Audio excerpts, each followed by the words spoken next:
Well, Andrew, welcome to the program. And I see where Ag Minister Damien O'Connor is rejecting your suggestion that there's going to be a 20% decrease in sheep and beef and a 5% decrease in dairy. What would you say to him?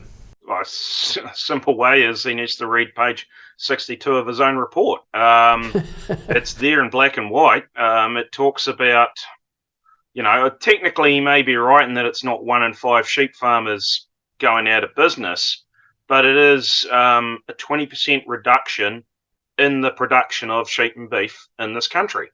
And so, yes, that might be spread across all the farms, and every single farm reduces by 20%, and it's not just 20% go out of business, but it's the high level numbers are still 20% less sheep and beef, 5% less dairy, and that equates to $3 billion in products that are no longer being produced in New Zealand, that are no longer leaving this country. And so that, has flow-on effects for, the New Zealand economy and for, in particular, regional economies. The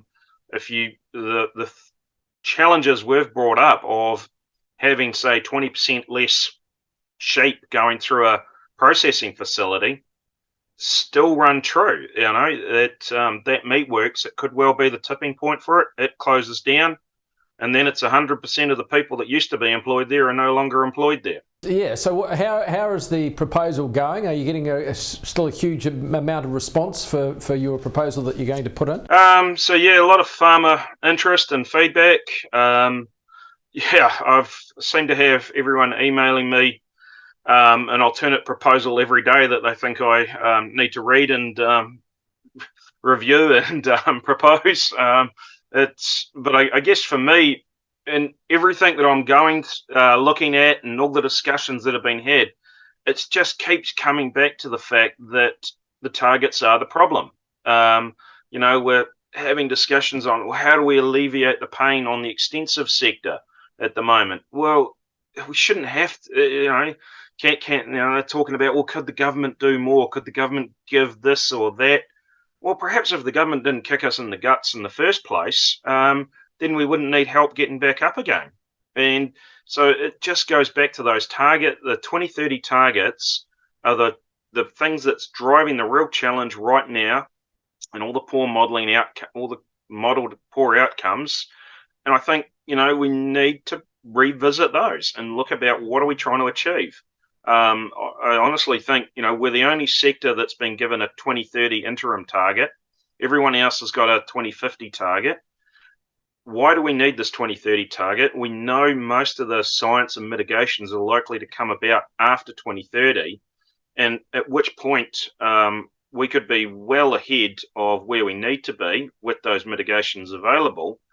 But, by the time we get to that point, we've turned 20% of our sheep and beef land into pine forests. Andrew, what about He Waka Eke Noa? Are you still a part of all that? You're continuing with that process, or you're going it alone a bit more? Well, we're not intending to be part of the joint submission, but we're not ruling it out.